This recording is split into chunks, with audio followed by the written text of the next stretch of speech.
नमस्कार. तुम्हा सर्वांना आषाढी एकादशीच्या खूप खूप शुभेच्छा. आज आपण बनवणार आहोत उपवासासाठी एकदम स्पेशल, रिच आणि रेस्टॉरंट स्टाईल पनीर मखाना करी. ही भाजी चवीला इतकी अप्रतिम लागते की उपवास असो किंवा एखादा खास दिवस नक्की बनवून पहा. सुरुवातीला मी अर्धा बाउल मखाना आणि 15 ते 20 काजू कोमट पाण्यात भिजत ठेवले आहेत. तोपर्यंत एका पॅनमध्ये थोडंसं तेल गरम करून अर्धा बाउल मखाणे छान कुरकुरीत होईपर्यंत भाजून घेऊया.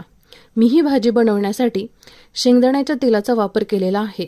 तुम्ही शेंगदाण्याच्या तेलाऐवजी तुपाचाही वापर करू शकता. आता त्याच पॅनमध्ये थोडंसं तेल घालून अर्धी वाटी खिसलेलं खोबरं गोल्डन रंग येईपर्यंत भाजून घेऊया. दुसऱ्या पॅनमध्ये पनीरचे तुकडे घेऊन त्यामध्ये उपवासाची चटणी आणि चवीनुसार मीठ घालून हलक्या हाताने मिक्स करून घ्यायचं. त्यामुळे पनीरला एक सुंदर तिखटसर कोटिंग येतं आणि प्रत्येक घास अधिक चविष्ट लागतो. आता भिजलेले मखाणे, काजू, भाजलेलं खोबरं आणि पाववाटी शेंगदाणे एकत्र करून अगदी बारीक स्मूथ पेस्ट तयार करून घ्यायची. ही पेस्ट जितकी फाईन असेल तितकी ग्रेव्ही सिल्की आणि रिच बनते.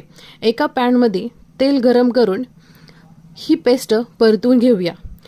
एका बाजूला थोड्या तेलात उपवासाला चालणारी घरची लाल मिरची पावडर आणि मीठ घालून मसाला व्यवस्थित परतून घ्यायचा. काजू आणि मखाणे असल्यामुळे हा मसाला पटकन तळाला लागू शकतो. त्यामुळे गॅस बारीक ठेवा आणि सतत हलवत राहा. मिक्सरच्या भांड्याला राहिलेली पेस्ट थोडंसं पाणी घालून धुवून ते पाणीही यामध्ये घाला. त्यामुळे मसाल्याचा एकही भाग वाया जाणार नाही आणि ग्रेव्हीला छान बॉडी मिळेल. आता मसाल्याला एक उकळी येऊ द्या आणि झाकण ठेवून काही मिनिटे शिजवून घ्या. तुम्ही बघू शकता मसाल्याला छान तेल सुटलं आहे, म्हणजे आपला मसाला अगदी व्यवस्थित परतलेला आहे. आता यामध्ये तयार झालेलं पनीर आणि भाजलेले मखाणे घालून मसाल्याला छान कोट करून घ्यायचं. त्यानंतर आवश्यकतेनुसार पाणी घालून ग्रेव्हीची कन्सिस्टन्सी ॲडजस्ट करून घ्या. आता मी यामध्ये अर्धा कप घरचं फ्रेश क्रीम घातलं आहे. तुम्ही क्रीमऐवजी ताजं दहीही वापरू शकता, पण क्रीममुळे ग्रेव्हीला एक सुंदर रिचनेस आणि मखमली टेक्स्चर येतं. आता बघा किती सुंदर क्रीमी आणि परफेक्ट कन्सिस्टन्सी तयार झाली आहे.